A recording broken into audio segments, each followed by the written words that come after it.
सम्पूर्ण हाम्रा विद्यार्थी मित्रहरू, आगन्तुक पाहुनाहरूको साथमा हामी र आदरणीय पास्टर गुरुबारको साथमा हामी छौँ।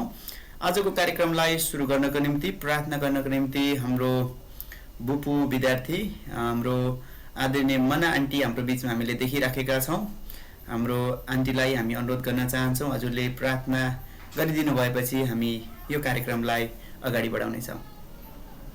हुन्छ, धन्यवाद मदन सरलाई।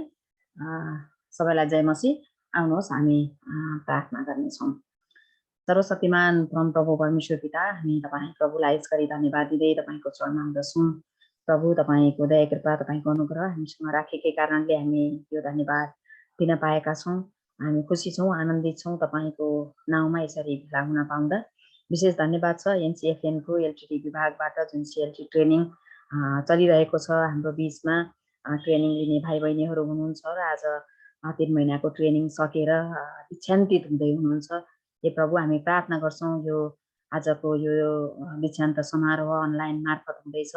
प्रभु, हामी प्रार्थना गर्दछौँ सुरुदेखि अन्तसम्म तपाईँ प्रभुको उपस्थिति राखिदिनुहोस्। प्रभु जसले सञ्चालन गर्दै हुनुहुन्छ अनि आज सुनिने वचनको खण्डको निम्ति पनि हाम्रो प्रार्थना छ। दीक्षान्तित भएर जानेहरूलाई अझै उत्साहपूर्ण वचन बोल्नलाई तपाईँले आफ्नो छोरालाई अभिषेक गरिसक्नु भएको छ। हामी प्रार्थना गर्छौँ प्रभु, आज बोलिएका वचनले आज दीक्षान्तित भएर जानेहरूलाई अझै ऊर्जा मिल्न सकेको होस्। हामी जतिले सुन्नेछौँ यो वचनले हाम्रो जीवनमा पनि काम गर्न सकेको होस् भनेर पनि हाम्रो प्रार्थना छ। प्रभु, आज जति विद्यार्थीहरू यहाँ जोडिनु भएको छ, बुबु विद्यार्थीहरू पनि हामी यहाँ छौँ, अलिकति हाम्रा गार्जेनहरू जोडिनु भएको छ, हाम्रो पास्टर अगुवाहरू पनि जोडिनु भएको छ। हे प्रभु, हामी सबैलाई तपाईँ प्रभुको हातमा सुम्पिन्छौँ अनि तपाईँ प्रभु हामी हरेकको साथमा भइदिनुहोस् र यो समारोहलाई प्रभु आशिषित तुल्याइदिनुहोस् भनेर पनि हामी प्रार्थना गर्छौँ। धन्यवाद दिन्छौँ प्रभु सबै कुराका लागि। धन्यवाद दिँदै बिन्ती अनि प्रार्थना येशू ख्रीष्टको नाममा चढाउँछु, आमेन। आदरणीय आन्टीलाई धेरै धन्यवाद।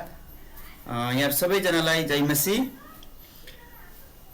हामी यतिखेर बाँकी समय हाम्रो गोविन्द सरलाई दिन चाहन्छौँ।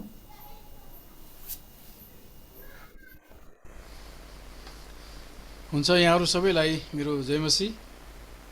अघि नै हाम्रो आजको कार्यक्रमको परिचय सरले दिइसक्नु भएको छ। हामी अनि मण्डलीय अगुवापनको अनलाइन तालिम सिएलटिसी एनसिएफएन अन्तर्गतको सिएलटिसी अनि हामी चाहिँ यो चौथो ब्याचको हामी दीक्षान्त समारोहमा यसरी भेला हुन पाएका छौँ। सर्वप्रथम म परम प्रभुलाई धन्यवाद दिन्छु र त्यसपछि म तपाईँहरूलाई स्वागत गर्न चाहन्छु। र आजको यस दीक्षान्त समारोहमा पाल्नुभएका सहभागी हुनुभएका हाम्रो सर्वप्रथम म स्वागत गर्न चाहन्छु हाम्रो एलटिडी लिडरसिप ट्रेनिङ डिपार्टमेन्टका हाम्रा निर्देशकजी हुनुहुन्छ मनोज प्रधानाङ्ग, उहाँलाई हामी चाहिँ स्वागत गर्दछौँ। र त्यसै गरिकन आजका मुख्य अतिथि वक्ता हुनुहुन्छ डाक्टर रेभरेन्ड पास्टर सिमोन पाण्डेज्यू, उहाँलाई पनि आजको यस दीक्षान्त समारोहमा धेरै धेरै स्वागत छ। त्यसै गरिकन जति पनि हाम्रो यस चौथो ब्याचका विद्यार्थीहरू हुनुहुन्छ, उहाँले 3 महिनासम्म पुरै आफ्नो समय दिएर यो क्लासलाई पुरा गर्नुभयो र आजको यस दीक्षान्त समारोहमा सहभागी हुन आउनुभएको छ। उहाँलाई पनि म स्वागत गर्न चाहन्छु। र त्यसै गरिकन अनि विद्यार्थीहरूको निमन्त्रणा र हाम्रो यस तालिम केन्द्रको निमन्त्रणालाई स्वीकार गरेर विभिन्न मण्डलीबाट पास्टरज्यूहरू, हाम्रो भूतपूर्व विद्यार्थीज्यूहरू र कतिजनाको गार्जन र अभिभावक पनि यसमा आजको यस दीक्षान्त समारोहमा चाहिँ सहभागी हुनको लागि आउनुभएको छ। तपाईँहरू सबैलाई हाम्रो यस अनि मण्डली अगुवापन तालिमको तर्फबाट अनि धेरै धेरै म धन्यवादको साथै म चाहिँ हार्दिक स्वागत भन्दछु। हामी चाहिँ उहाँलाई ताली बजाएर स्वागत गर्नेछौँ। र यसपछिको बाँकी कार्यक्रमलाई अगाडि बढाउनको लागि म फेरि पनि हाम्रो गोपाल सरलाई समय दिएर म बिदा हुन्छु। हस्त, धन्यवाद।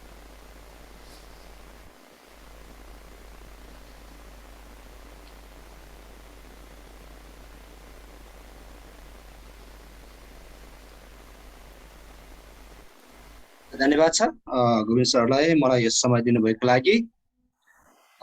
विशेष परमेश्वरलाई धन्यवाद दिन चाहन्छु, कारण परमेश्वरले हामीलाई यो समय दिनुभएको छ।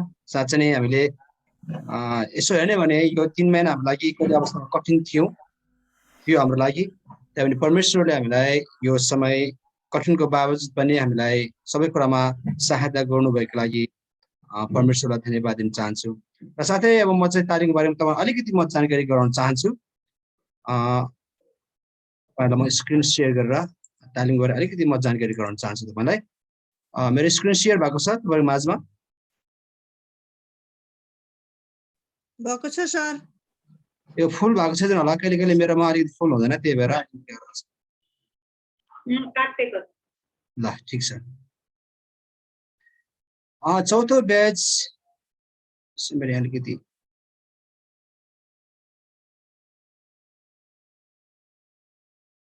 चौथो ब्याच तपाईँ देख्नु, चौथो ब्याच अनलाइन मण्डली अगुवावन तालिम दीक्षान्त समारोह मिति 2 पौष 2078 अगुवावन तालिम विभाग एनसीएफएन नेपाल। तालिम सुरु मिति असोज 3 गतिबाट चाहिँ हाम्रो तालिम सुरु भएको थियो होइन। हामी सबैलाई अवगत नै छ, असोज 3 गतिबाट चाहिँ हाम्रो तालिम सुरुवात भएको थियो।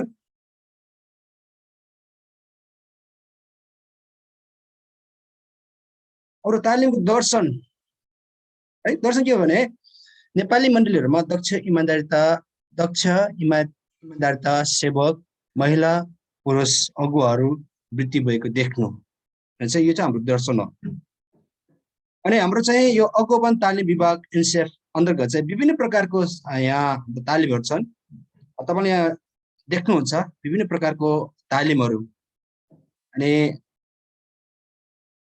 तपाईँले यहाँ 3, 4, 5, 6वटा तपाईँले देख्नुहुन्छ। यहाँ अगुवावन तालिम, महिला अगुवावन तालिम ललितपुर, त्यसपछि टिकापुर अगुवावन तालिम इन्स्टिच्युट कैलाली, अनि ख्रिस्टीय अगुवावन तालिम केन्द्र बुटवल, पूर्वाञ्चल अगुवावन तालिम केन्द्र इटहरी, पारिवारिक सेवकाई, महिला अगुवावन सेमिनार, पास्टर तथा अगुवा सेमिनार र सामुदायिक विकास भनेर चाहिँ हामीले यो प्रकारको सेवकाईहरू चाहिँ हामीले चाहिँ यो अगुवावन तालिम विभागबाट चाहिँ हामीले सञ्चालन गर्दछौँ। र यो टिकापुरमा बुटवलमा पूर्वाञ्चलमा चाहिँ हामीले यो 1 महिने दिदीबहिनी तालिमलाई पनि हामीले सञ्चालन गर्दैछौँ।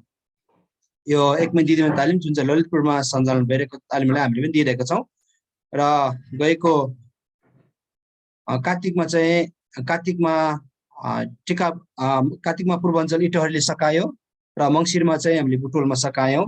यो प्रकारले चाहिँ यसपालि हामीले यो लकडाउन पछि अथवा यो कोभिड पछि चाहिँ अब लकडाउन पछि चाहिँ हामीले 2वटा तालिम केन्द्रमा चाहिँ 1 महिने दिदीबहिनी तालिमहरू चाहिँ हामीले सञ्चालन गर्ने मौका पायौँ। र पूर्वमा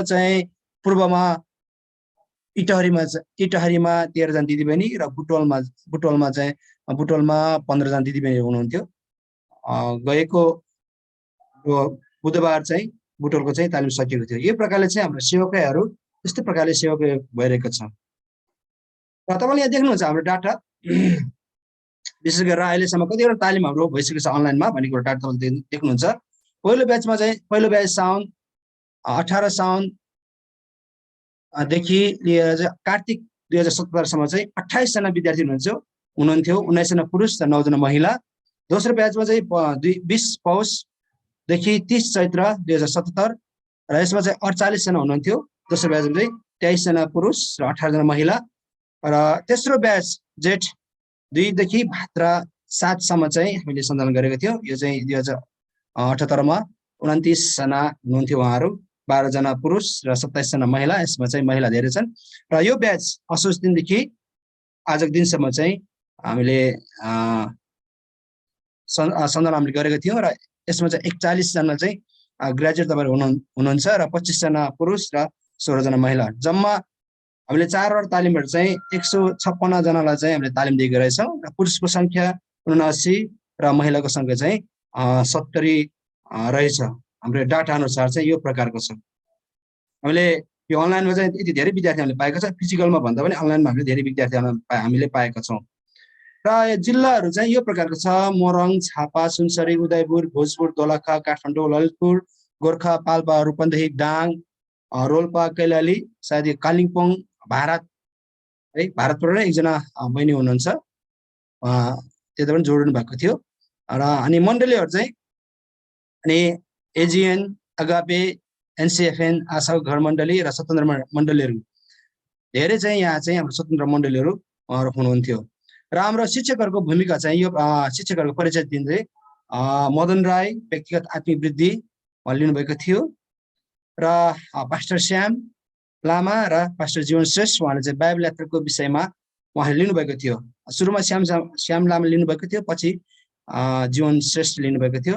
अनि मिसन र सुसमाचारको बारेमा चाहिँ दानियल महतोले लिनुभएको थियो। अनि पारिवारिक सेवाको विषयमा चाहिँ क्रिस्चियन होम भन्छ हामी, मनोज र एन्जिला प्रधानाङ्ग र नोर्बु र रोजी शेर्पा र देवेन्द्र र रामा जोशीले उहाँले लिनुभएको थियो। र पास्टर गोविन्द थापाले चाहिँ बाइबलीय सिद्धान्त लिनुभएको थियो। पास्टर दिपक खरेल बाइबल अध्ययन विधि, अनि पाउल राणा बाइबल प्रचार, र हामीले अगुवापनलाई चाहिँ दुईवटा म्याडमहरूले दुईजना व्यक्तिले लिनुभएको थियो, रिमा श्रेष्ठ र सीता गुरुङ उहाँले लिनुभएको थियो अगुवापनको विषयमा चाहिँ। अनि अन्तमा चाहिँ बाइबलीय परामर्शको विषयमा चाहिँ पास्टर कुमार बर्देवाले लिनुभएको थियो।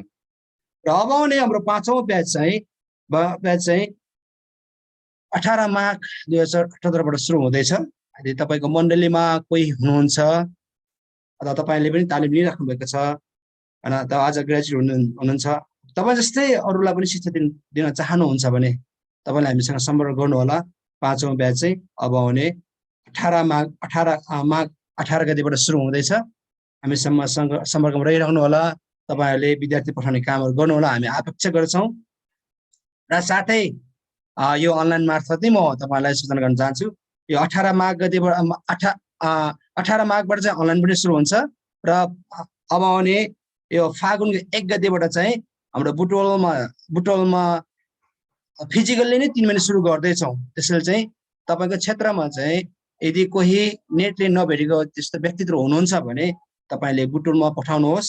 यदि नेटले भेटेको ठाउँमा छ भने तपाईँले चाहिँ अनलाइनमा पठाउन सक्नुहुन्छ। अब दुईवटा अप्सन भएको कारणले गर्दा नेट राम्रो चलेको छ भने तपाईँले नेटमा नै उहाँलाई उत्साह गर्नुहोस्। यदि नेटले भेट्दैन होइन, डाटाले पनि भेट्दैन भने तपाईँले बुटवलमा पठाउन सक्नुहुन्छ। बुटवलमा सुरु हुने चाहिँ फागुन 1 गतेबाट चाहिँ 3 महिने हामीले सुरु गर्दैछौँ। यही तालिम हो अनि अनलाइनबाट हामी सुरु गर्छौँ। हुन्छ, धन्यवाद। आएको समय हाम्रो मद्दत सल्लाह दिन चाहन्छु। प्रथमको प्रार्थना हजुरले नै, गोपाल सरले नै। हुन्छ उहाँले फेरि सूचना त्यसो भन्नुभयो नि त होइन अगाडिबाटै। ठिक छ, मैले हुन्छ वचनको प्रार्थना गरिदिनुहोस् अनि बाँकी समय हो त्यहाँदेखि स्पिरिट लाइट गरौँ न पास्टर बोलाई। हुन्छ, आज हाम्रो माझमा चाहिँ हाम्रो लागि वचनको उत्साह दिनको लागि तपाईँ कतिजना चिन्नुहुन्छ पास्टर डाक्टर सिमन पाण्डे। उहाँ चाहिँ हाल अहिले बुटवलमा हुनुहुन्छ अहिले यो समयमा चाहिँ, र उहाँ काठमाडौँ बस्नुहुन्छ। उहाँ चाहिँ बुटवल ज्योति मण्डलीको वरिष्ठ पास्टर हुनुहुन्छ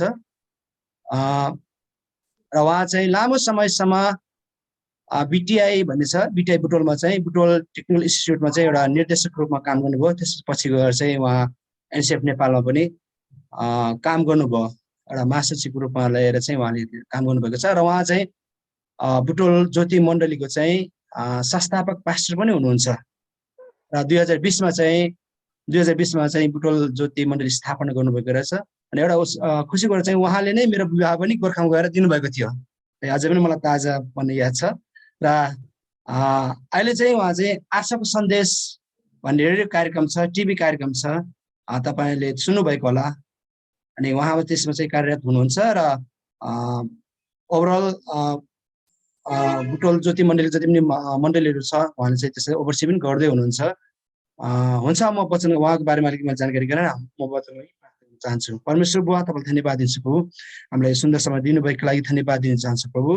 अनि म प्रार्थना गर्छु प्रभु, आफ्नो दासद्वारा आज हामीलाई जुन वचन बाँड्दै हुनुहुन्छ अनि त्यसद्वारा हामी आशिषित भएको होस्, अझै अनि ऊर्जा थपेको होस् नि प्रार्थना गर्छु प्रभु। म प्रार्थना गर्छु प्रभु, जुन कुराहरू उहाँले बोलिनुहुन्छ त्योद्वारा नै हाम्रो जीवनमा तपाईँले काम गर्नुहोस् प्रभु। साँच्चै नै एउटा ऊर्जा थपेको होस् ताकि हाम्रो सेवकाइमा त्यस्तै अनि धेरै सहायता पुग्न सकोस् नि प्रार्थना गर्छु प्रभु। अनि म प्रार्थना गर्छु प्रभु, अनि तपाईँको दासले बोल्नुहुन्छ अनि त्यो कुराहरूमा हामी केन्द्रित हुन सकौँ। पवित्र आत्मा तपाईँ स्वयं आफै भइकन आफ्नो छोरा त बोल्नुहोस् नि प्रार्थना। हामी सुन्ने हरेकलाई तपाईँले आशिष तपाईँले दिनुहोस् नि प्रार्थना गर्छु। सबै अझै पनि तपाईँको हातमा राख्छौँ येशू प्रभुको नाममा आमेन। आमेन। हुन्छ बाँकी समय म पास्टर डाक्टर सिमन पाण्डेलाई म दिन चाहन्छु। हामी सबैजना मिलेर डिजिटल ताली बजाएर उहाँलाई हामी स्वागत गर्नेछौँ। हुन्छ, जय मसीह। मैले बोलेको सुन्दै हुनुहुन्छ? सुन्दैछु बुवा, सुन्दैछु। मलाई धेरै खुसी लागेको छ। हुन्छ, गोपाल सरलाई पनि धन्यवाद छ, उहाँले राम्रो परिचय दिइसक्नु भएको छ। आज दीक्षान्तित हुन गएका हाम्रा भाइ बहिनीहरूलाई मेरो विशेष बधाई छ र साथै मेरो शुभकामना पनि छ। तपाईँहरूको आगामी दिन राम्रो होस्। जुन सेवा गर्दै हुनुहुन्छ त्यो सेवामा अझ अगाडि बढ्दै जानुहोस् भन्ने मेरो शुभकामना छ। मैले अघि नै धेरै कुरा सुनिसकेको छु। लिडरसिप डिपार्टमेन्ट एउटा एनसिएफएनको एउटा डिपार्टमेन्ट हो र सुरुदेखि नै मलाई थाहा छ, यो विषयमा म परिचित नै छु। मलाई धेरै खुसी लागेको छ यो लिडरसिप डिपार्टमेन्ट अगुवापन तालिम को विभाग यहाँसम्म आइपुगेको छ। रिपोर्ट सुन्दाखेरि मलाई धेरै उत्साह पनि मिलेको छ। धेरै कामहरू भइरहेको छ। धेरै ठाउँमा यसको कार्यक्षेत्रहरू पनि बढ्दैछ। यो पनि निश्चय नै खुसीको कुरा हो, उत्साहको कुरा हो र परमेश्वरले यसरी काम गर्दै हुनुहुन्छ र मण्डलीमा अगुवाहरू निर्माणको निम्ति नै यो विभागको उद्देश्य हो। यसमा धेरै ठुलो भूमिका निभाउँदै आएको छ। त्यसमा मलाई धेरै खुसी लागेको छ। अहिलेको सन्देशको निम्ति मैले बाइबलको एउटा खण्ड पढ्ने विचार गरेको छु, पढ्दैछु। तपाईँहरूसँग बाइबल छ भने खोल्न सक्नुहुन्छ अथवा सुन्न सक्नुहुन्छ। दोस्रो तिमोथी 2 अध्यायको 1 देखि 7 म पढ्नेछु। यो हामी सबैले पढिएको खण्ड नै हो मलाई जहाँसम्म लाग्छ। तैपनि म यसैबाट केही सन्देश दिने विचार गरेको छु। यहाँ यसरी लेखिएको छ, यसकारण तिमी मेरा बालक ख्रीष्ट येशूमा भएको अनुग्रहमा बलियो हौ। धेरैजना साक्षीहरूका उपस्थितिमा तिमीले मबाट जे कुरा सुनेका छौ ती अरूलाई पनि सिकाउन सक्ने विश्वासयोग्य मानिसहरूलाई सुम्पिदेऊ। ख्रीष्ट येशूका असल सिपाही झैं दुःख भोगमा हामीसँग सहभागी हौ। सेनामा भर्ना भएको सिपाही अरू धन्दामा अल्झदैन, किनकि उसलाई भर्ना गर्नेलाई सन्तुष्ट पार्नु नै उसको लक्ष्य हुन्छ। प्रतियोगितामा नियम बमोजिम भाग नलिएसम्म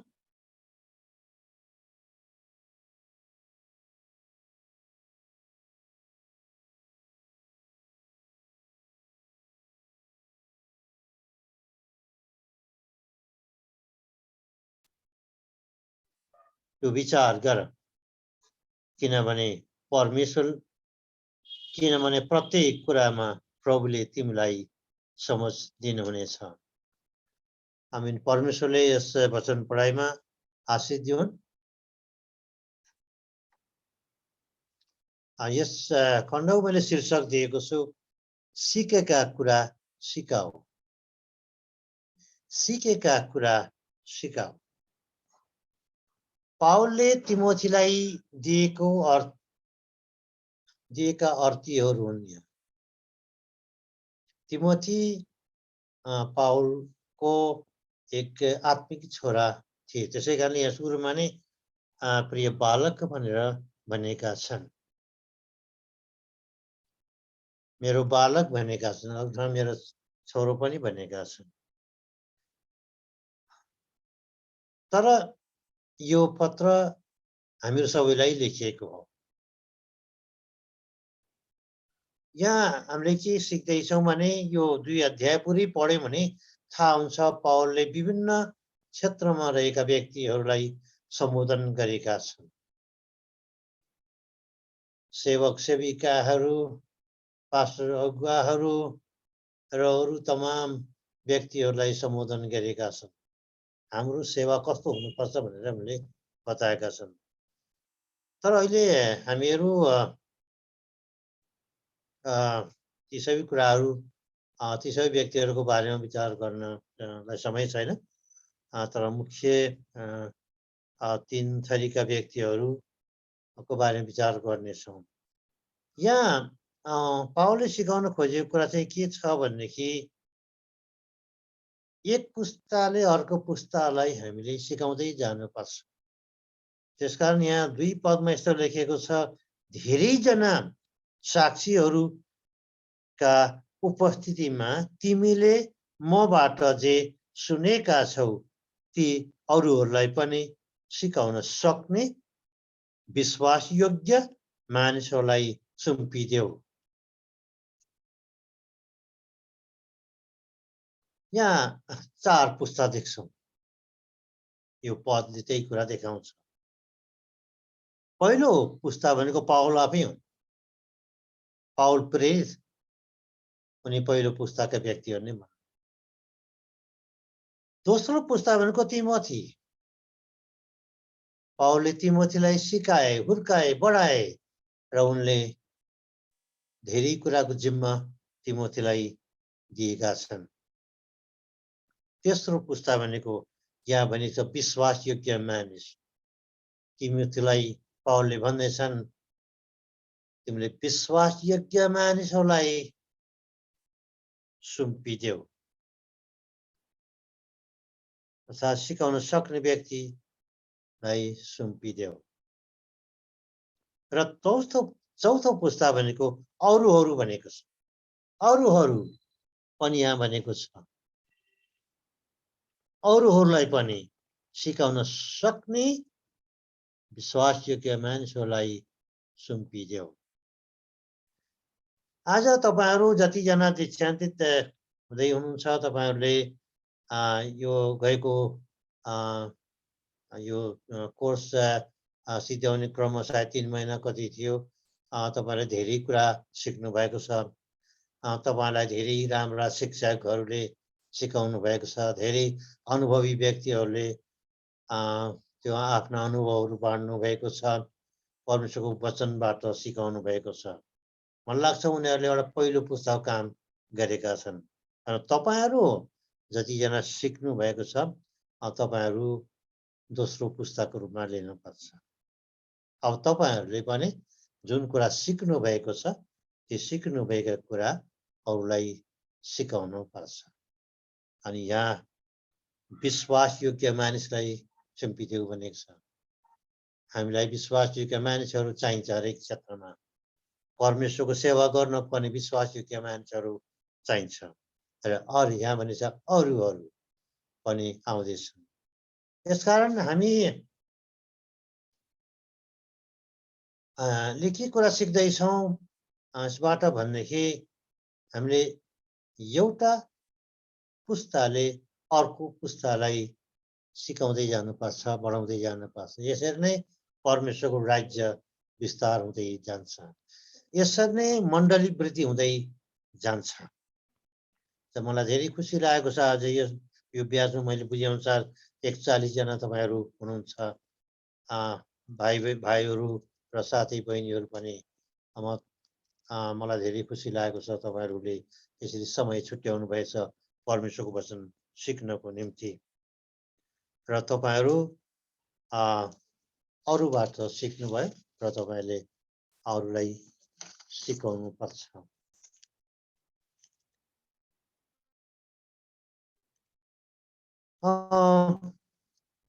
त्यसकारण अब हामीले यहाँ मैले मुख्य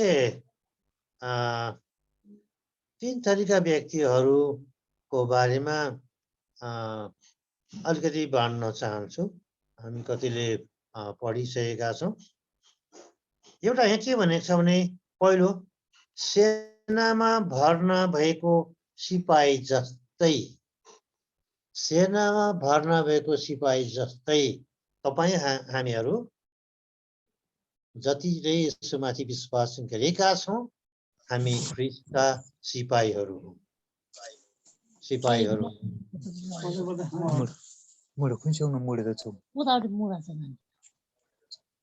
त्यसकारण यो ठुलो कुरा हो। परमेश्वरका सिपाहीहरू भएर हामी काम गर्दैछौँ। त्यसकारण पावलले यहाँ के भन्दैछन् भने एउटा असल सिपाही बन्नु भनेका छन्। असल सिपाही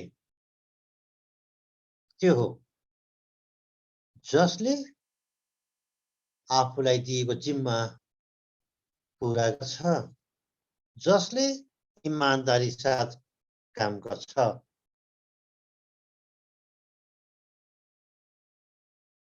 अनि यहाँ भनेको छ अरू धन्दामा नलाग्न भनेर सल्लाह दिएका छन्।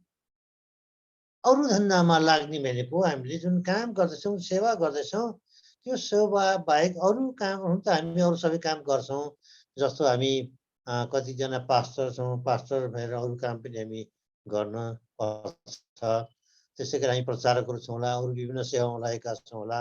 हामी अवश्य नै जस्तो हामी खेती किसान गर्नेछौँ भने गर्न नि पर्छ, जागिरी गर्दैछौँ भने त्यो पनि गर्नु त परिहाल्छ।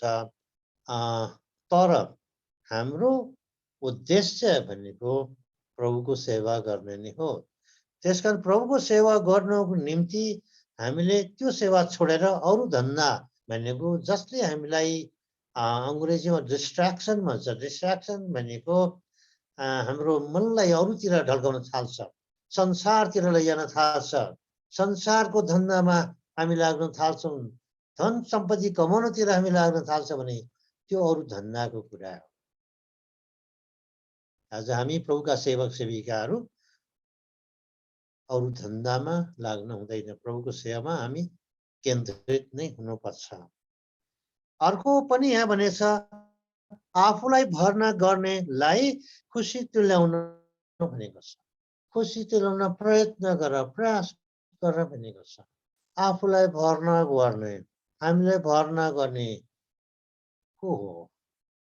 हाम्रो क्याप्टेन येशू ख्रिस्ट नै हुनुहुन्छ। येशूले तपाईँ र मलाई बोलाउनु भएको छ। हाम्रो उद्देश्य भनेको जहिले पनि प्रभुलाई खुसी पार्ने नै हो। हामी जे गर्छौँ प्रभुलाई खुसी पार्नको लागि गर्नुपर्छ। हामी जुन सेवा गर्छौँ प्रभुलाई खुसी पार्ने उद्देश्य लिएर गर्नुपर्छ। त्यसकारण पहिलो कुरा हामी ख्रिस्टका सिपाहीहरू हौँ। हामी असल सिपाही बन्नुपर्छ। हाम्रो प्राथमिकता प्रभुको सेवा गर्नु नै हुनुपर्छ। यो पहिलो कुरा। दोस्रो, प्रतियोगितामा भाग लिने खेलाडी जस्तै, प्रतियोगितामा भाग लिने खेलाडी जस्तै। अब खेलाडीको बारेमा मैले बुझाउनु पर्दैन, हामी सबैलाई थाहा छ। हामी जवान हुँदाखेरिमा सबै तपाईँहरू कतिजना जवान नै हुन्छ, कतिजना खेलकुदमा भाग लिनुपर्ने हुन्छ होला। तर हामी आफै नखेला त पनि हामी हेर्छौँ। फुटबल खेलेको हेर्छौँ, भलिबल खेलेको हेर्छौँ, क्रिकेट खेलेको हेर्छौँ, ब्याडमिन्टन खेलेको हेर्छौँ। हामी हेर्न मन पनि लाग्छ। तर एउटा कुरा चाहिँ यहाँ पावलले किन खेलाडी जस्तै प्रतियोगितामा भाग लिने खेलाडी जस्तै भनेका छन्? दुई चार कुराहरू हामीले सिक्नुपर्छ। एउटा चाहिँ उनीहरूले नियमहरू पालन गर्नुपर्छ। खेलको आफ्ना आफ्नै नियमहरू हुन्छन्। त्यसै अन्धाधुन्दा खेलमा जाँदैनन्। फुटबल खेल्ने व्यक्तिले फुटबलको नियम पालन गरेको हुनुपर्छ। ब्याडमिन्टन खेल्ने भने त्यसको पनि नियम छ। क्रिकेट खेल्ने त झन् धेरै गाह्रो छ, त्यसका नियमहरू छन्, धेरै नियमहरू छन्। हामी विश्वासीहरूले पालन गर्ने नियमहरू पनि छन्। परमेश्वरको वचन नै हो। हामीले गर्नुपर्ने कुराहरू परमेश्वरको वचनले दिएको छ, सिकाएको छ। हामी कहिलेकाहीँ सेवामा अगाडि बढ्न खोज्छौँ तर सिक्नुपर्ने कुराहरू सिकेका हुँदैनौँ। मलाई खुसी लाग्छ तपाईँहरूले धेरै कुरा सिक्नु भएको छ। अवश्य नै यो एकदमै राम्रो कुरा हो। कतिले यस्तो मौका पाएका छैनन् तर तपाईँले मौका पाउनु भएको छ। फिजिकली एक ठाउँमा भेला भएर सिक्ने मौका कति बडो गाह्रो छ, तर खुसीको कुरा चाहिँ अहिले जुम मार्फत अनलाइन मार्फत यसरी सिक्न पाएका छौँ। तर कहिलेकाहीँ अलिकति भेला भएरै सिक्न पाए हुन्थ्यो, फिजिकली भेटेर सिक्न पाए हुन्थ्यो भन्ने चाहिँ हामीलाई लाग्छ। तर अहिले जुन प्रावधान छ त्यो पनि राम्रो कुरा हो, कारण नियमहरू सिक्ने व्यक्तिहरू हामी हुनुपर्छ। अर्को कुरा आत्मिक हात हतियार फेर्ने व्यक्तिहरू हुनुपर्छ। त्यो हामी कसरी भेट्ने? परमेश्वरको वचनमा धेरै हतियारहरू कुरा गरेको छ, त्यो हामी सिक्न पनि पर्छ। अब त्यसको समय मलाई छैन, तर हामी एफिससको पुस्तक 6 अध्याय 10 देखि पढ्यौँ भनेदेखि त्यहाँ आत्माका हतियारहरूको बारेमा बताएको छ। यो हतियारहरू हामी सबैको लागि दिएको छ, किनभने त्यसको अर्थ यो हो कि हामी एउटा लडाइँको मैदानमा पनि छौँ, हामी हतियारहरू भेट्न पनि सिक्न पर्छ। अर्को कुरा चाहिँ आत्मिक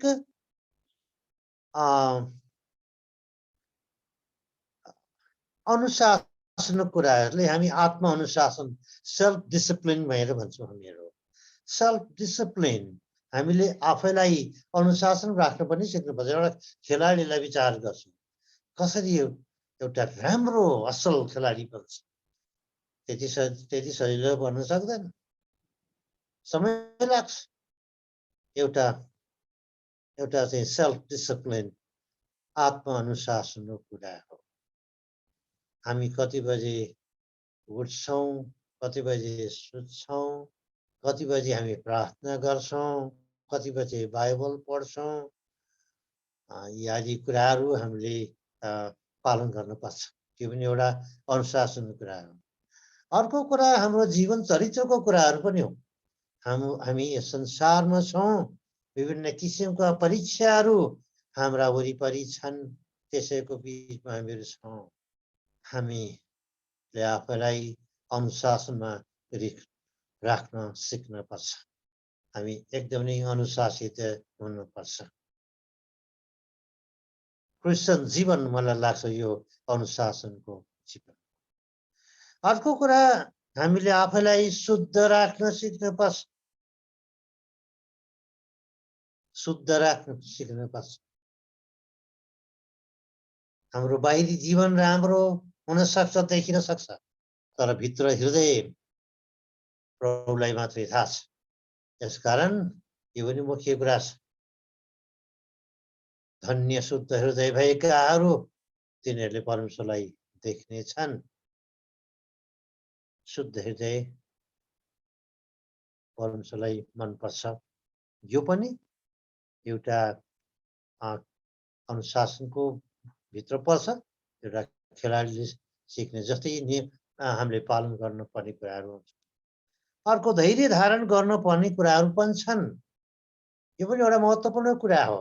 हामी एकैचोटि पर्फेक्ट बन्न सक्दैनौँ, समय लाग्छ। एकैचोटि एकदमै पाको बन्न सक्दैनौँ, समय लाग्छ। एकैचोटि हामी अगुवा बन्न सक्दैनौँ, समय लाग्छ। तर धैर्य धारण गर्नुपर्छ। धैर्य धारण गर्नुपर्ने कुरा धेरै मुख्य छ। हामी प्रार्थना गर्छौँ, प्रार्थना गर्ने बित्तिकै प्रार्थना उत्तर नपाउँला, तर धैर्य धारण गर्नुपर्छ। जीवनमा सङ्घर्षहरू लड्नुपर्छ होला, समस्याहरू आउँछन् होला कहिलेकाहीँ, तर धैर्य धारण गर्नुपर्छ। दुःख यी आदि कुराहरू त हुन्छन् नै, जीवनमा आउँछन्, तर धैर्य धारण गर्नुपर्ने कुरा हुन्छ। यसकारण दोस्रो कुरा, प्रतियोगितामा भाग लिने खेलाडी जस्तै। तेस्रो, खेतबारीमा काम गर्ने किसान जस्तै।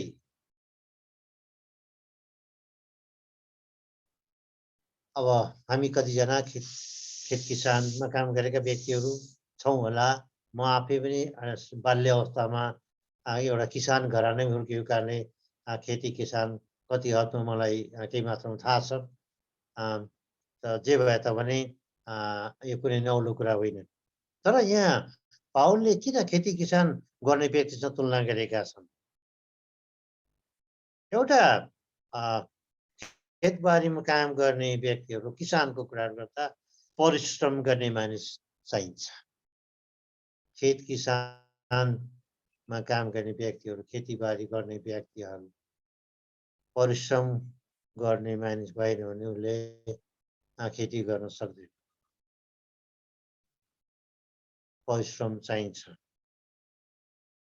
हामी धान खेतका कुराहरू गर्छौँ, खन्ने कुराहरू, जोत्ने कुराहरू, गोड्ने कुराहरू आदि धेरै कुराहरू छन्। परिश्रम चाहिन्छ। समयमा परिश्रम गरेन भने खेतीबारी त्यत्तिकै सडेर जान सक्छ। हाम्रो आत्मिक जीवनमा पनि परिश्रम चाहिन्छ। हामी परमेश्वरका सेवक सेविकाहरू हौँ। हामीले परिश्रम गर्नुपर्छ। मण्डलीमा परिश्रम गर्ने व्यक्तिको धेरै खाँचो छ। मण्डलीका अगुवाहरूको परिश्रम चाहिन्छ। अगुवाहरू पास्टरहरू मात्रै होइन, हामी सबैजना परिश्रम गर्ने व्यक्तिहरू हुनुपर्छ। परमेश्वरको सुसमाचार हामी सुनाउन चाहन्छौँ, त्यसै हुँदैन परिश्रम चाहिन्छ। परमेश्वरको राज्य बढाउनको लागि परमेश्वरले हामीलाई छान्नु भएको छ, त्यसलाई परिश्रम चाहिन्छ। मेरो आशा छ, मेरो विश्वास छ, मेरो प्रार्थना छ तपाईँहरूले परिश्रम गर्नुहुनेछ, गर्दै जानुहुनेछ। अर्को कुरा, हामी जाँगरिलो हुनुपर्छ। अल्छी भएर हामी काम गर्न सक्दैनौँ। परमेश्वरको सेवक सेविकाहरूले जाँगरिलो हुनुपर्छ। र अर्को कुरा चाहिँ फसल पाउने आशामा हामीले काम गर्नुपर्छ। फसल पाउने आशामा हामी त्यो एउटा आशा भरोसामा काम गर्दैछौँ।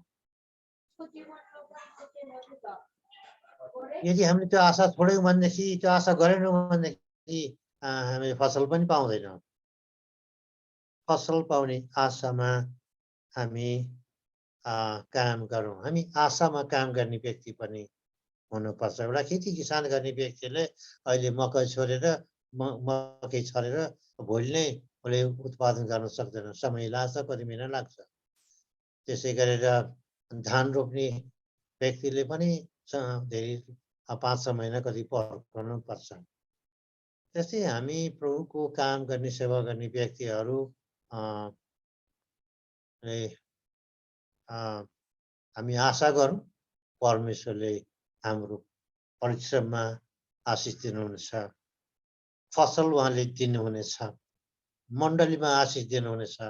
हाम्रा सेवाहरूमा परमेश्वरले आशिष दिनुहुनेछ। सारांशमा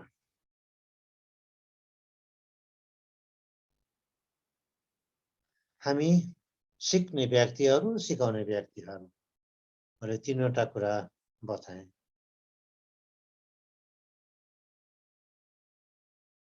हामी दुःख सहने सिपाही बन्नुपर्छ।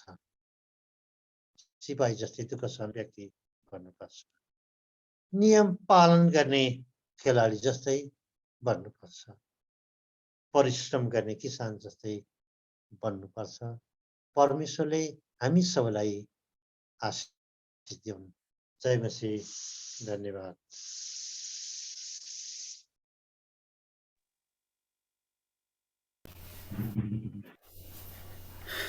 आदरणीय गुरुबालाई धेरै धन्यवाद। हामीले चुनौतीपूर्ण वचन सुनेका छौँ। साँच्ची नै हामी सम्पूर्णको लागि एउटा चुनौतीपूर्ण वचन आएको छ र प्रभुले हामीलाई आउने दिनहरूमा अनि यसरी नै अगाडि बढ्नलाई सहायता गर्नुभएको होस्।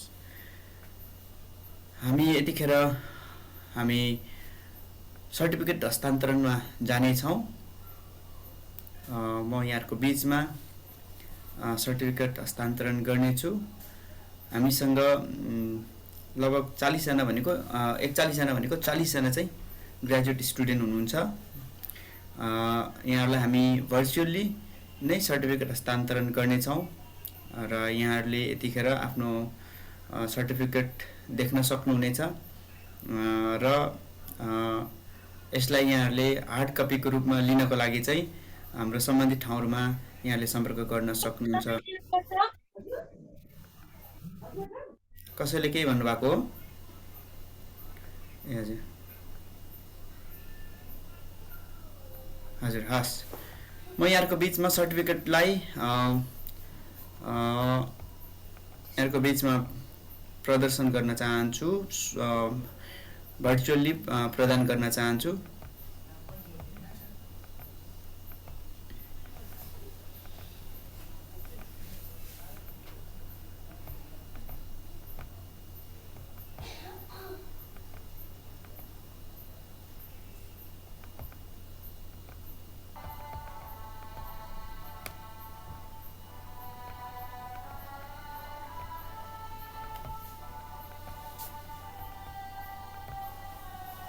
देख्नु भएको छ यहाँले? सर्टिफिकेट देखेको छैन, त्यो युट्युबको भिडियोमा त देखेको।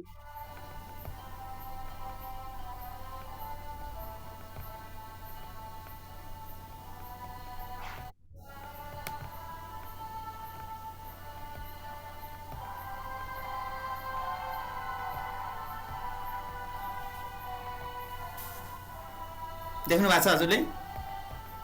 अहिले देखिन्छ तर यसलाई फुल स्क्रिन गर्नु। देखियो देखिएछ सर, देखिएछ, एकदमै राम्रो छ। नेपालको मण्डलीमा सेवक अगुवा तयार गर्न समर्पित अगुवापन तालिम विभाग एनसेप नेपाल, कुमारी पाटी ललितपुर। प्रमाणपत्र। यस अगुवापन तालिम विभागले मिति असोज 3 गते 2078 देखि मङ्सिर 29 गते 2078 सम्म सञ्चालित 3 महिने मण्डली अगुवापन अनलाइन तालिमको यो माफ गर्नु होला, चौथो हुनु पनि या तेस्रो भएछ। यो चौथो हो, हामी सच्याएर यहाँलाई दिन्छौँ। सबैमा मेरो विचारमा तेस्रो भयो जस्तो छ। ब्याचमा सहभागी भई सो तालिम सफलताका साथ सम्पन्न गर्नुभएकोमा स्वतन्त्र विनय मण्डली लाफ्राका पुष्पा गुरुङलाई धन्यवाद। आज मिति पुस 2 गते 2078 का दिन यो प्रमाणपत्र प्रदान गरिएको छ भनेर हामी हरेकलाई यसरी नै यो प्रदान गर्नेछौँ। यहाँहरूले ताली बजाउन सक्नुहुन्छ, रियाक्सन दिन सक्नुहुन्छ यो खुसीको माहौलमा। हाम्रो स्वतन्त्र विनय मण्डली लाफ्राका पुष्पा गुरुङलाई दीक्षान्तित हुनुभएकोमा बधाई छ। मदन सर, हजुर, यो पुष्पा नानी लाप्राकको होइन, यो पनि मिस्टेक भयो। यो चाहिँ बार्पक मण्डलीको हो। बार्पाको हो? हजुर, गौतम सरको पनि त्यस्तै भएको देखेँ मैले। ल ठिक छ, त्यसो भए हामी त्यसलाई पछि सच्याउँला। तपाईँको एड्रेस है यो पनि त्यसो भए बार्पाको होइन त? हजुर, स्वतन्त्र विनय मण्डली बार्पाकका गौतम गुरुङज्यूलाई दीक्षान्तित हुनुभएकोमा बधाई छ। देख्नु भएको छ अहिले? हजुर सर, देखेछ, तर बर्बाक हो सर, बर्बाक। हाम्रो स्वतन्त्र विनय मण्डली लाफ्राको भविराज गुरुङको एकदमै ठिक छ सर। लाप्राक भयो, लाप्राक हो, ठिकै छ। भविराज गुरुङज्यूलाई बधाई छ। बार्पाक मण्डली बार्पाक गोर्खाका कमन सिंह गुरुङलाई बधाई छ दीक्षान्तित हुनुभएकोमा। इमानुएल एक्लेसिया लम्की कैलालीका प्रकाश सुवेदीलाई दीक्षान्तित हुनुभएकोमा बधाई छ। बार्पाक मण्डली बार्पाक गोर्खाका स्मिता गुरुङलाई दीक्षान्तित हुनुभएकोमा बधाई छ। बार्पाक मण्डली बार्पाक गोर्खाका अब्राहम गुरुङलाई दीक्षान्तित हुनुभएकोमा बधाई छ। अनुग्रह निश्ची बेलाका उदयपुरका बबिता राईलाई दीक्षान्तित हुनुभएकोमा बधाई छ। अनुग्रह निश्ची बेलाका उदयपुरका यो यसको एड्रेस मिस्टेक भएछ, माफ गर्नु होला। यो चाहिँ टिकापुर हो। टिकापुरका तपेन्द्र खत्रीलाई दीक्षान्तित हुनुभएकोमा बधाई छ। हामी तपाईँलाई यो सच्याएर प्रदान गर्नेछौँ। नवजीवन एजी चर्च बुटोल रूपन्देहीका निकल्प राणाज्यूलाई दीक्षान्तित हुनुभएकोमा बधाई छ। अनन्त जीवन चर्च बुटोल रूपन्देहीका सिजय चौधरीलाई दीक्षान्तित हुनुभएकोमा बधाई छ। नवजीवन एजी चर्च बुटोल रूपन्देहीका बिना श्रेष्ठलाई दीक्षान्तित हुनुभएकोमा बधाई छ। बेथानी ब्याप्टिस्ट मुर्गिया रूपन्देहीका बेल्जिङ राणालाई दीक्षान्तित हुनुभएकोमा बधाई छ। कलवारी एजी चर्च तिलोत्तमा रूपन्देहीका रामबहादुर हरिजनलाई दीक्षान्तित हुनुभएकोमा बधाई छ। भिक्टोरी एजी भैरवा रूपन्देहीका कृष्णमाया गुरुङलाई दीक्षान्तित हुनुभएकोमा बधाई छ। सालोम एजी धरान सुनसरीका सृजना श्रेष्ठलाई दीक्षान्तित हुनुभएकोमा बधाई छ। सालोम एजी भोजपुरका अर्जुन भुजेललाई दीक्षान्तित हुनुभएकोमा बधाई छ। नवजीवन एजी मण्डली दाङका प्रतिमा पुन मगरलाई दीक्षान्तित हुनुभएकोमा बधाई छ। जीवित कुने ढुङ्गो मण्डली मकवानपुरका सुभाष तामाङलाई दीक्षान्तित हुनुभएकोमा बधाई छ। जीवित कुने ढुङ्गो मण्डली काठमाडौँका मानबहादुर तामाङलाई दीक्षान्तित हुनुभएकोमा बधाई छ। ज्योति चर्च बुटवल रूपन्देहीका अनु थापालाई दीक्षान्तित हुनुभएकोमा बधाई छ। बागबाग मण्डली गोर्खाका राजु सुनारलाई दीक्षान्तित हुनुभएकोमा बधाई छ। धन्यवाद सामुदायिक मण्डली अर्घाखाँचीका कमल बहादुर नेपालीलाई दीक्षान्तित हुनुभएकोमा बधाई छ। स्नान मण्डली गोर्खाका वीर बहादुर गुरुङलाई दीक्षान्तित हुनुभएकोमा बधाई छ। स्नान मण्डली गोर्खाका कालुङ गुरुङलाई दीक्षान्तित हुनुभएकोमा बधाई छ। बारपाक मण्डली गोर्खाका पूर्वबहादुर गुरुङलाई दीक्षान्तित हुनुभएकोमा बधाई छ। अनन्त झरी मण्डली दाङका विद्या गुरुङलाई दीक्षान्तित हुनुभएकोमा बधाई छ। अगापे आत्मिक चर्च काठमाडौँका लक्ष्मी राईलाई दीक्षान्तित हुनुभएकोमा बधाई छ। क्रिस्चियन आराधना केन्द्र पाल्पाका सूर्य बहादुर सारूलाई दीक्षान्तित हुनुभएकोमा बधाई छ। स्वतन्त्र विनय मण्डली लाफ्राक गोर्खाका प्रदीप सुनारलाई दीक्षान्तित हुनुभएकोमा बधाई छ। स्वतन्त्र विनय मण्डली लाफ्राकका देवमाया सुनवारलाई दीक्षान्तित हुनुभएकोमा बधाई छ। रन्चो केउरा चर्च गोर्खाका सामुएल गुरुङलाई दीक्षान्तित हुनुभएकोमा बधाई छ। कञ्चन एजी चर्च झापाका ईश्वर बास्केलाई दीक्षान्तित हुनुभएकोमा बधाई छ। ग्लोरियस प्रोफेटिक मिनिस्ट्री बौद्ध काठमाडौँका ममता राईलाई दीक्षान्तित हुनुभएकोमा बधाई छ। Church of God Hosanna church Sikkim भारतका सङ्गीता वाइबालाई दीक्षान्तित हुनुभएकोमा बधाई छ। अनन्त जीवन मण्डली बुटवल रूपन्देहीका सुरज कामेज्यूलाई दीक्षान्तित हुनुभएकोमा बधाई छ। ज्योति चर्च बुटवल रूपन्देहीका यमुना घिमिरेज्यूलाई दीक्षान्तित हुनुभएकोमा बधाई छ। आशाको घर दोलखाका पासी शेर्पाज्यूलाई दीक्षान्तित हुनुभएकोमा बधाई छ। आशाको घर रोल्पाका मतिकला विक्कज्यूलाई दीक्षान्तित हुनुभएकोमा बधाई छ। आशाको घर दोलखाका सुकमान शेर्पाज्यूलाई दीक्षान्तित हुनुभएकोमा बधाई छ। आशाको घर दोलखाका भीमराज शेर्पाज्यूलाई दीक्षान्तित हुनुभएकोमा बधाई छ। सम्पूर्ण विद्यार्थीज्यूहरूलाई बधाई दिँदै हाम्रो सर्टिफिकेट वितरणको कार्यक्रमलाई म यहीँ राख्न चाहन्छु। परमेश्वरलाई धन्यवाद होस्, यहाँहरू सम्पूर्णलाई प्रभुले आशिष दिनुभएको होस्।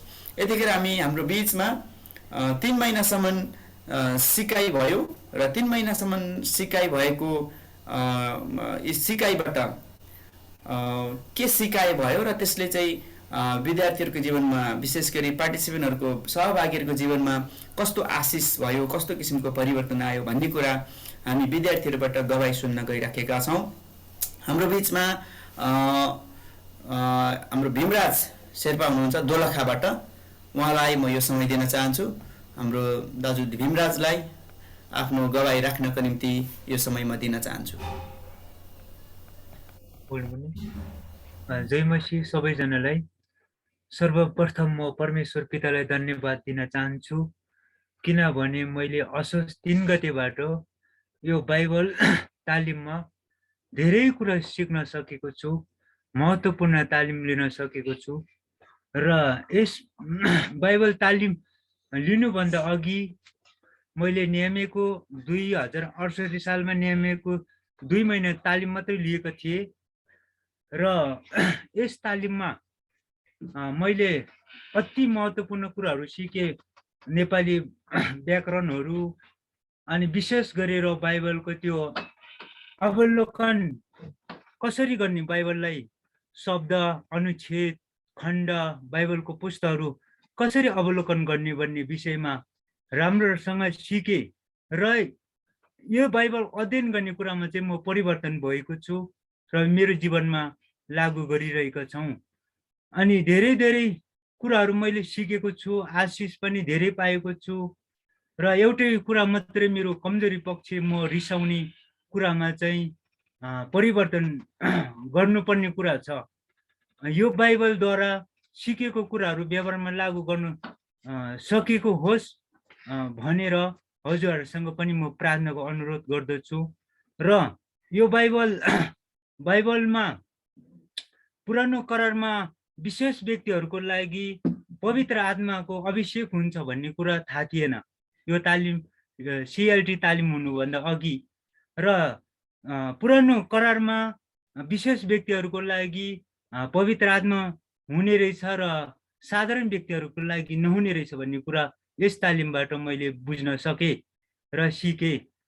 त्यसै गरी बाइबलमा म दिनौँ पढ्ने कोसिस गर्थेँ र यस तालिममा दिनौँ बाइबल पढ्ने भनेको फेस टु फेस परमेश्वरसँग भेट्नु हो भन्ने कुरा अझ म विस्तृत रूपमा गहिरो रूपमा मलाई बाइबल पढ्नलाई इच्छा जागेको छु।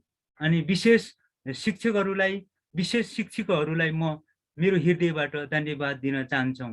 अनि प्रेम भन्ने कुरा बोलीद्वारा होइन रहेछ तर व्यवहारद्वारा र बोलीद्वाराबाट हो रहेछ भन्ने कुरा सिकेँ। अनि मलाई यो तालिम लिनुभन्दा अघि यो सङ्केतहरूको बारेमा थाहा थिएन, यो सङ्केतहरूको बारेमा।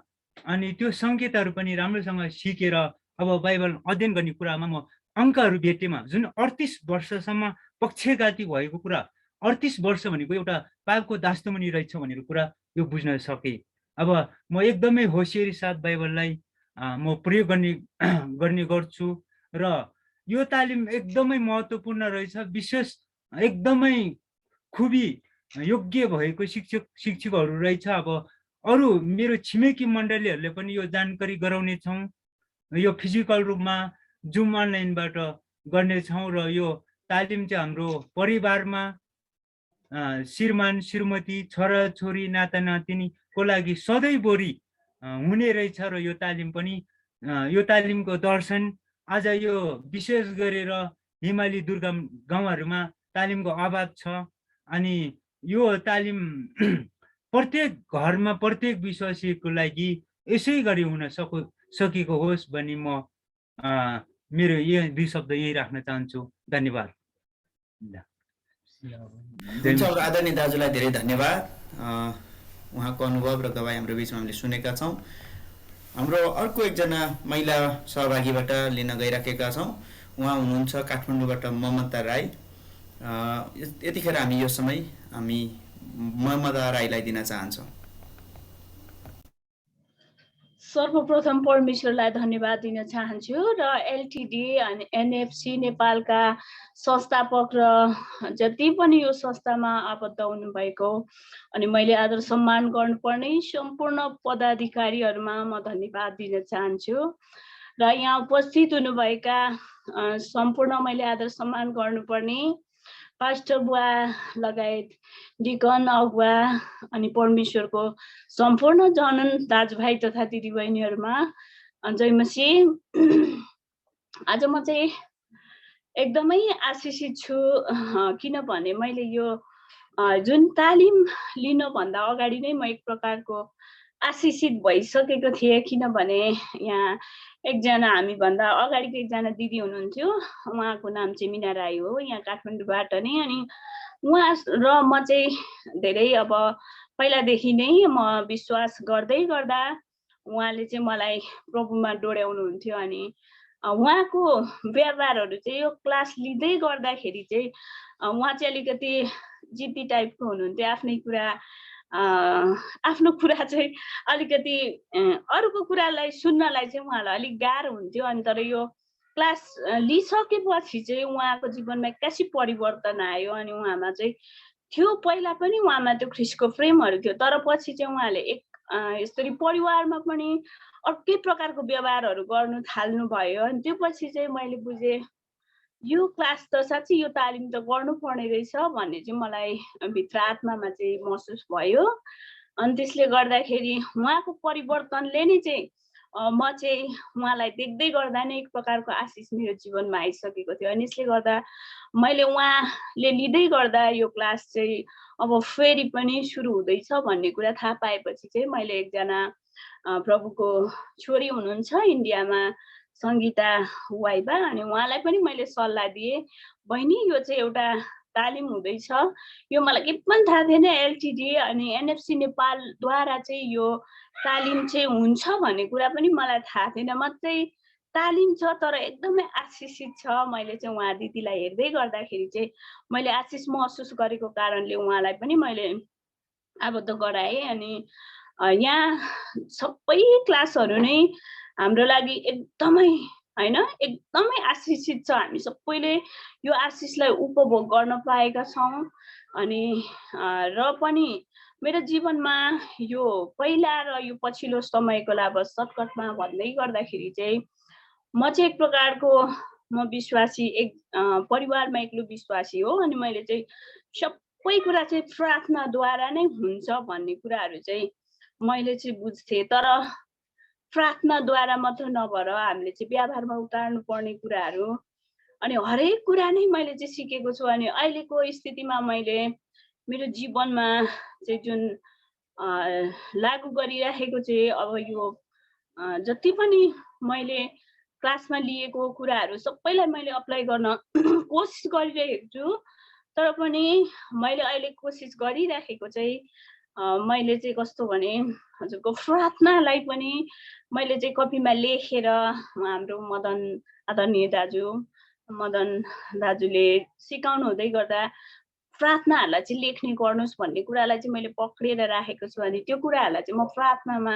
लेखेर राखेर गरिराखेको छु अनि त्यसले गर्दाखेरि मेरो जीवनमा धेरै आशिषको महसुस गरेको छु अनि त्यो प्रार्थनालाई लेखेर गर्दै गर्दाखेरि चाहिँ हामीले नछुट्ने कुराहरू होइन अनि मैले चाहिँ आर्थिकको कुरा नि म व्यवसायमा छु मेरो कपडा पसल छ अनि म चाहिँ पहिला चाहिँ अब पैसा आयो त आयो जता पायो उतै लापरवाही खालको थिएँ अनि मैले यो क्लास लिइसकेपछि चाहिँ व्यवस्थापनको कुराहरू गरिरहेको छु दिनमा यति फाइदा यति साउँ भनेर छुट्याउने कुराहरू होइन प्रत्येक दिनको गरिरहेको छु अनि हजुरको अरू पनि मैले यो हेर्दै गर्दाखेरि मलाई चाहिँ एक प्रकारको के चाहिँ मेरो भित्रबाट आउँछ भने यो तालिम चाहिँ अझै म जस्तो दिदी बहिनीलाई दाजुभाइलाई चाहिँ मैले चाहिँ सकेसम्म चाहिँ यसको लागि इन्फर्मेसन दिनुपर्छ भनिकन चाहिँ मलाई लाग्छ अनि म धेरैजनालाई अहिले मेरो छिमेकी अनि मण्डलीहरूमा जति पनि दिदी बहिनीहरू हुनुहुन्छ उहाँहरूलाई चाहिँ म भन्ने गर्छु यो तालिम चाहिँ एकदमै इम्पोर्टेन्ट छ तपाईहरू पनि लिनुहोस् भनेर म भनिराखेको छु अनि सायद सम्भवतः 2-3 जना यहाँ मेरो मण्डलीबाट पनि आउने कुरा चाहिँ भइराखेको छ किनकि मैले चाहिँ जुन मैले शिक्षा लिएको छु अनि मैले चाहिँ उहाँहरूलाई सिकाउने कोसिस गरिराखेको छु अनि यहाँ त कुनै पनि त्यस्तो आशिष नलिएको क्लास नै भएन है सबै कुरा आशिषमय छ तर मेरो जीवनमा अप्लाई गरिराखेको कुराहरू यो भयो अनि परिवारमा अब हामीलाई मलाई चाहिँ कतिपल्ट लाग्थ्यो भने म चाहिँ विश्वास गरेको म चाहिँ राम्रो तर हामीले चाहिँ प्रार्थनाद्वारा मात्र होइन रहेछ हामीले चाहिँ उहाँहरूलाई चाहिँ बुझाउनु सक्नुपर्ने रहेछ बोल्नु सक्नुपर्ने रहेछ भन्ने कुराहरू पनि मैले चाहिँ यो तालिम पश्चात चाहिँ महसुस गरिरहेको छु अनि मैले अप्लाई पनि गर्दैछु मेरो जीवनमा नभएदेखि म पहिला चाहिँ आफ्नो कुरा चाहिँ आफ्नै भित्र राख्ने गर्थेँ अहिले चाहिँ मैले चाहिँ मेरो कुराहरू चाहिँ परिवारमा राख्न सक्ने भएको छु अनि मैले चाहिँ अब म चाहिँ बाहिर ग्ल्यामरस फिल्डबाट आएको भएको कारणले गर्दाखेरि मलाई चाहिँ घरमा एकदमै दबाब हुन्थ्यो यो क्रिस्चियन त चाहिँ अब यसरी गीतहरू गाउने भएको कारणले गर्दा तैँले गाउनुपर्छ क्रिस्चियन भएकोले छोडिस् भन्ने कुराहरू उहाँहरूले गर्नुहुन्थ्यो अनि म निशब्द भएर बस्थेँ मैले कहिले पनि प्रभुलाई इन्कारेर त्यो काम गर्न चाहिँ म सक्दिनँ बरु म प्रभुको भजनहरू यो गीतहरू गाउन सक्छु भन्ने कुराहरू चाहिँ मैले मेरो परिवारहरूलाई चाहिँ भन्न सकेको भएदेखि अझ बेटर हुन्थ्यो रहेछ भन्ने कुराहरू चाहिँ अहिले महसुस गर्छु त्यो चाहिँ मेरो नबोल्ने बानीले गर्दाखेरि अनि मेरो चाहिँ अहिले बोल्ने बानी विकासहरू भएको छ अनि धेरै समय छैन होला 5 मिनट मात्रै भन्नुभएको थियो त्यसले गर्दाखेरि मेरो समय अनि मैले भन्नुपर्ने कुराहरूलाई यहीँ राख्थेँ हजुरहरूसँग बिदा हुन चाहन्छु जय मसी। हुन्छ, धेरै धन्यवाद बहिनी ममतालाई पनि। परमेश्वरले साँच्चै नै हरेकको जीवनमा धेरै महत्त्वपूर्ण काम गर्नुभएको छ। यहाँहरू सबैजनाले अनि धेरै आशिष भएको कुरा र धेरै कुराहरू सिकेको र परिवर्तन गरेको कुराहरू हामीसँग सेयर गर्दै हुनुहुन्थ्यो कक्षामा। तर पनि सबैजनालाई हामीले समयले गर्दा हामी सकेनौँ, कृपया माफ गर्नुहोला। र यतिखेर हामी कार्यक्रमलाई अगाडि बढाउनको निम्ति जानेछौँ। हाम्रो बिचमा आदरणीय एलटिडी नेपालको निर्देशकज्यू हुनुहुन्छ हाम्रो बिचमा मनोज सर। म उहाँलाई उत्साहको केही शब्द राख्नको निम्ति यो समय दिन चाहन्छु। आदरणीय मनोज सरलाई यो समय।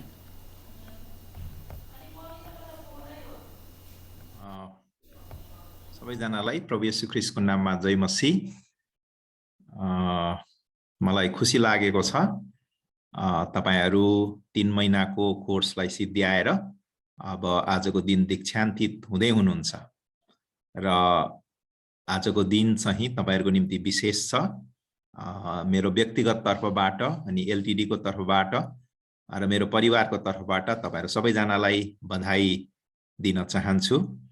अर्को एउटा खुसीको कुरो यहाँ सिमोन सर पनि उपस्थित हुनुहुन्छ अनि एलटिडी कसरी सुरु भयो, कहिले सुरु भयो भन्ने कुरा उहाँलाई पनि थाहा छ अनि उहाँकै नेतृत्वमा उहाँकै समयकालमा चाहिँ उहाँ एनसीएफएन को महासचिव हुनुहुँदाखेरि नै एलटिडी को जन्म भएको अनि एलटिडी लाई जन्म दिन, यसलाई हुर्कन बढ्न एकदमै ठूलो भूमिका चाहिँ उहाँले प्रदान गर्नुभएको छ, उहाँको भूमिका रहेको छ। र तपाईलाई थाहा छ एलटिडी को दर्शन भनेको नेपालको मण्डलीमा सेवक अगुवाहरू तयार गर्नु। अस्ति भर्खरै पनि म बुटबलबाट फर्केको अनि हाम्रो सिमन सरकै चर्चमा पनि मैले वचन बोल्ने मौका पाएँ अनि त्यहाँको लगभग 60 जना पास्टर अगुवाहरूलाई भेट्ने मौका पाएँ। मेरो जीवनको चाहिँ एउटा ऐतिहासिक क्षण थियो त्यो। एलटिडी को सेवकाई लगभग 15 वर्ष भयो र यो 15 वर्षमा चाहिँ एलटिडी ले त्यो बेलामा मलाई अहिले अचम्म लाग्छ, कहिलेकाहीँ हाँस पनि उठ्छ र म छक्क पनि पर्छु। त्यतिखेर खोइ कसरी लेखेको रहेछौँ त्यहाँ आजभन्दा 15 वर्ष अगाडि नेपालको मण्डलीमा 2000 अतिरिक्त सेवक अगुवाहरू निर्माण गर्ने भनेर लक्ष्यमा लेखिएको रहेछ। अनि मलाई थाहा छैन कसरी लेखेँ, किन लेखेँ, केबाट प्रभावित भएर लेखेँ। अनि अस्ति हिसाब गर्दै थिएँ, लगभग 15 वर्ष पुग्दा नपुग्दा एलटिडी बाट अनलाइन र भौतिक प्रत्यक्ष रूपमा तालिम गर्नेको संख्या 2050 जति पुगेको रहेछ। 2050 पुगेको रहेछ। प्रभुको स्तुति होस्। रेसिडेन्शियल तालिम मात्रै गर्ने त्यति र त्योदेखि बाहेक अरु छोटो तालिम गर्ने लगभग 5000 को हाराहारीमा हामीले नेपालभरिका मण्डलीलाई तालिम दिने काम गर्यौं। अनि मलाई याद भयो अनि प्रभुले मलाई सम्झाउनु भएको बारम्बार वचन चाहिँ यही हो कि भजन संग्रह 118 को 23 पदमा लेखेको वचन चाहिँ मलाई याद हुन्छ। म तपाईहरुको निम्ति पढ्न चाहन्छु त्यो वचन। भजन संग्रह 118 त्यसको 23 पदमा लेखेको छ, यो परम प्रभुबाट भएको हो। यो 2000 पुर्याउने काम कसैबाट पनि भएको होइन, यो परम प्रभुबाट भएको हो अनि हाम्रो दृष्टिमा आश्चर्यमय छ। म आफैलाई सधैँ सम्झना गराउन चाहन्छु र आज तपाईहरुको ब्याचले, आज तपाईहरुको दीक्षान्तित समूहले यो संख्यालाई लगभग 2000 तपाईहरुको जोडेर चाहिँ मैले 2050 भनेको त्यति पुर्याएको छ। तपाईहरु यस अर्थमा एकदमै भाग्यमानी हुनुहुन्छ कि अन्तिम खुड्किलो अन्तिम स्टेप पुग्नमा चाहिँ तपाईहरुले सहायता गर्नुभयो र जसको कारणले गर्दाखेरि आज 2000 लाई एक्सिड गरेर त्यति धेरै संख्यामा चाहिँ एलटिडी आफ्नो लक्ष्यमा पुग्न सफल भएको छ। परिवर्तनको कुरा हामी गर्दै थियौं।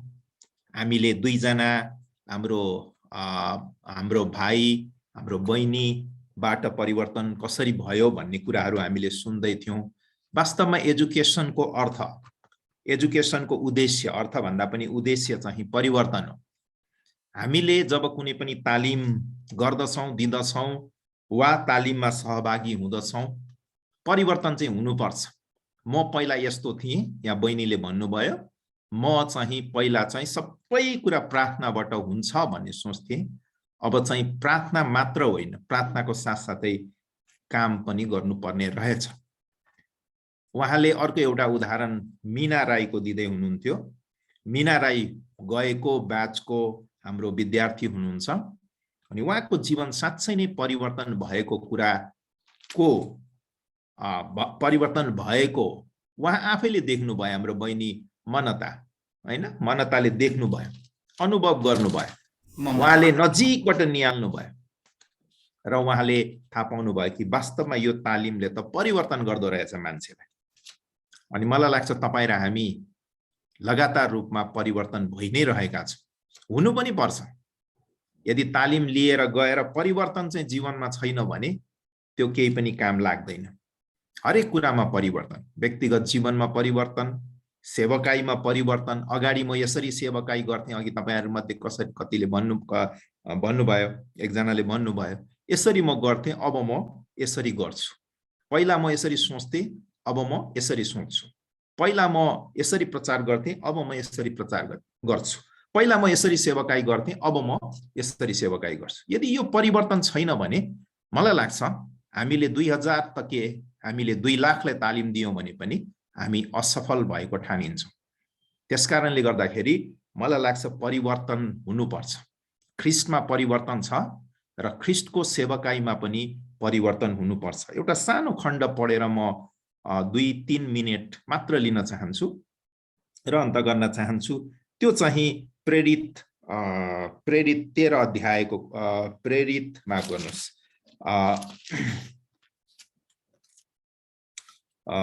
प्रेरित 8 अध्यायको कुरो।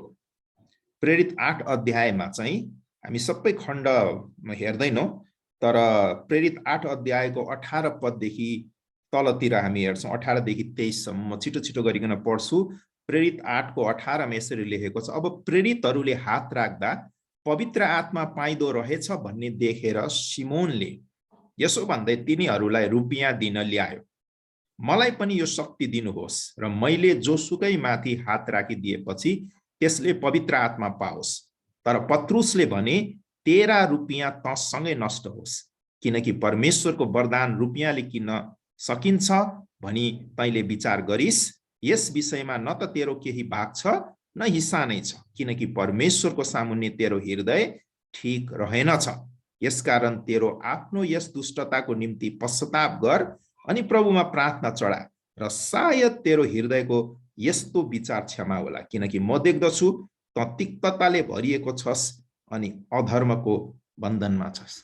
अब पुरै खण्ड त हामी हेर्न सक्दैनौँ यो 2-3 मिनेटमा, तर एउटा कुरा के याद राख्नुहोस् भनेदेखि 20 पदमा चाहिँ तर भन्ने शब्द प्रयोग गरेको छ। अनि हामीलाई थाहा छ तर भनेको कन्ट्रास्ट हो, माथि जे भनेको छ त्यसको उल्टो हो, होइन? जे भनिएको छ त्योसँग म्याच नखाने कुरो। अब यहाँ 2 प्रकारको सेवकाई हामी देख्दछौँ।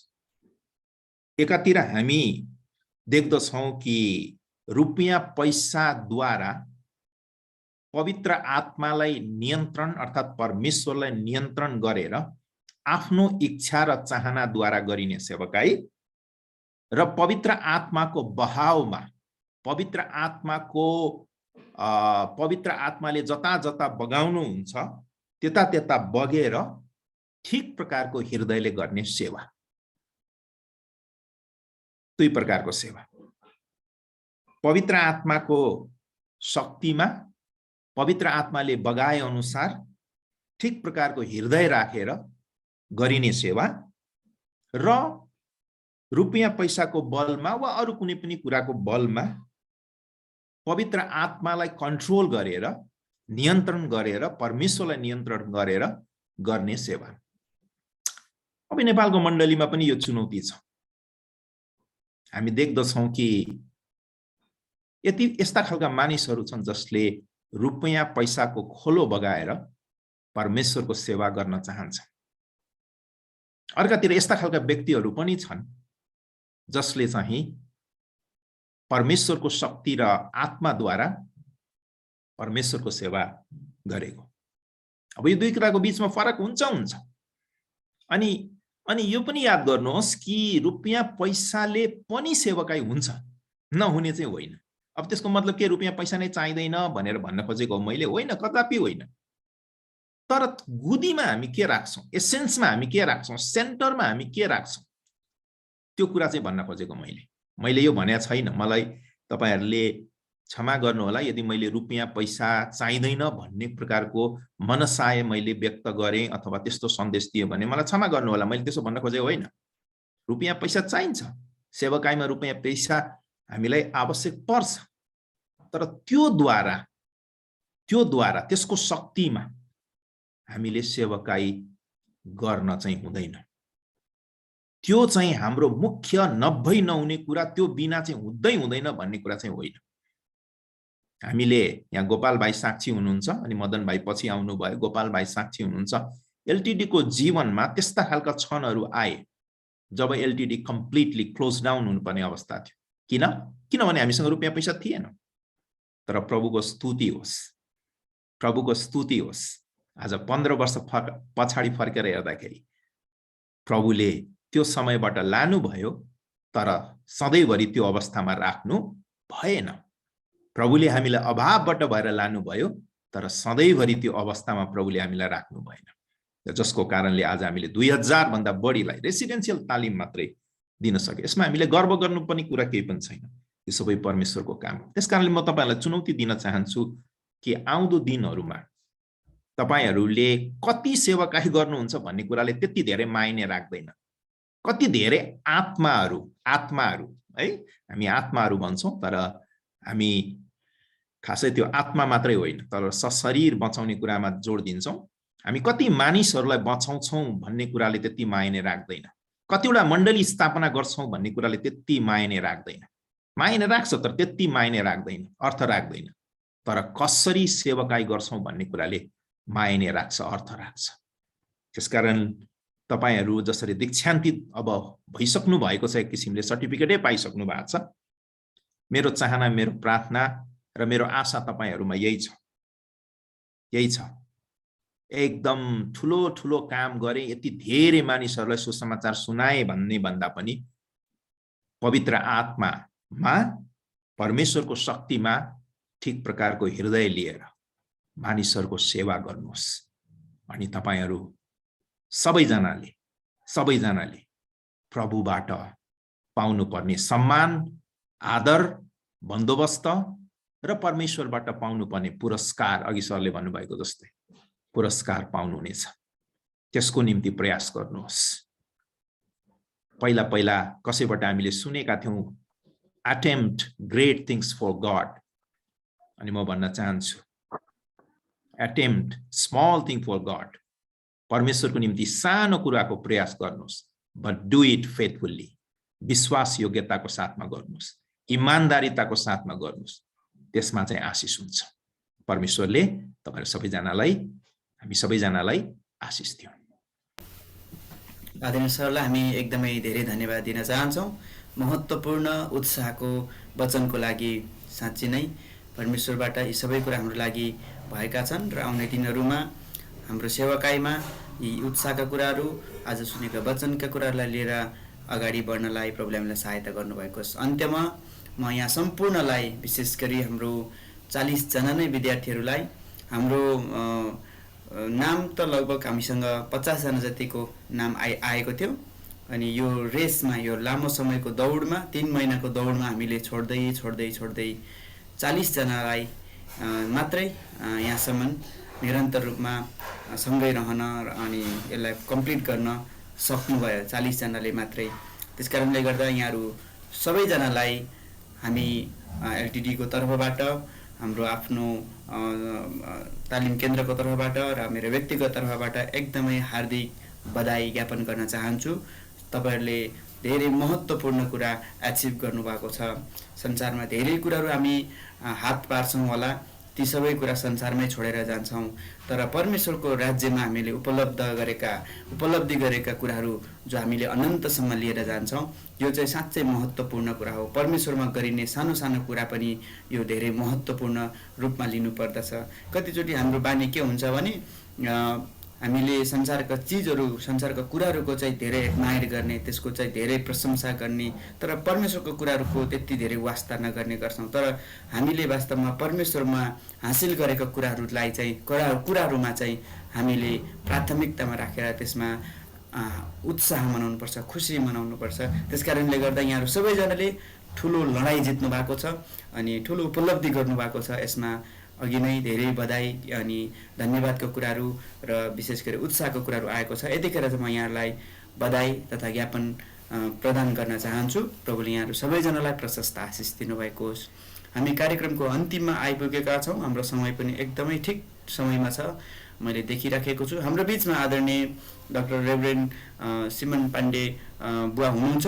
हाम्रो बिचमा सम्पूर्ण आजको दीक्षान्तित विद्यार्थीहरूलाई आशीर्वादको प्रार्थना हजुरले गरिदिनु हुनको निम्ति अनुरोध गर्दै हामी सबैजना प्रार्थनामा सहभागी हुनेछौँ अनि हामी प्रार्थना पछाडि छुट्नेछौँ। यो समय हामी आदरणीय बुवालाई दिन चाहन्छौँ। हुन्छ, आउनुहोस् हामी प्रार्थना गरौँ। परमेश्वर पिता, यस समय हामी तपाईँलाई धन्यवाद दिन्छौँ। आज यो दीक्षान्त कार्यक्रम तपाईँले मा सहभागी हुनलाई सहायता गर्नुभयो र विशेष हाम्रा भाइ बहिनीहरू जो आज दीक्षान्तित भएका छन् उनीहरूको लागि धन्यवाद दिन्छु। उनीहरूलाई तपाईँले सिक्ने इच्छा दिनुभयो र त्यो 3 महिनासम्म सिक्नलाई सहायता गर्नुभयो। हामी धन्यवाद दिन्छौँ हाम्रा शिक्षकहरू जसले सिकाउनु भयो र विशेष एलटिडी मा तपाईँ प्रभुले आफ्नो हात राख्नु भएको छ, यहाँसम्म आइपुगेको छ र धेरै कामहरू भएका छन्, धेरै व्यक्तिहरूले तालिम पाएका छन्। प्रभु त्यसको लागि तपाईँलाई धन्यवाद दिन्छौँ। हामी प्रार्थना गर्छौँ, हामी विशेष गरेर जति दीक्षान्तित भएका हाम्रा भाइ बहिनीहरूको निम्ति उनीहरूलाई तपाईँले आशिष दिनुहोस्।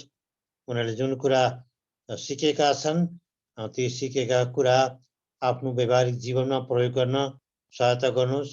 जुन मण्डलीबाट आएका छन् त्यो मण्डलीमा उनीहरूले आशिष पुर्याउन सकुन्, त्यो मण्डलीका अरूहरूले पनि आशिष पाउन सकुन् उनीहरूको जीवनबाट, उनीहरूको शिक्षाबाट।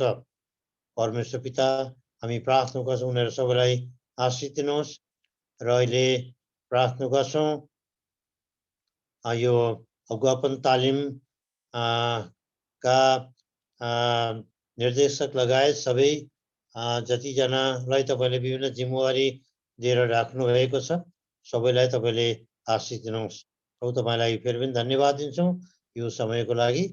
अब हामी आफैलाई तपाईँको हातमा राख्दै यो प्रार्थना प्रभु यीशु ख्रीष्टको नाममा चढाउँछौँ। आमेन। अब परमेश्वर पिताको प्रेम र प्रभु यीशु ख्रीष्टको अनुग्रह, पवित्र आत्माको सङ्गति र सहभागिता हामीहरू सबैजनासँग आज अनि सदा सर्वदा भइरहन्। आमेन।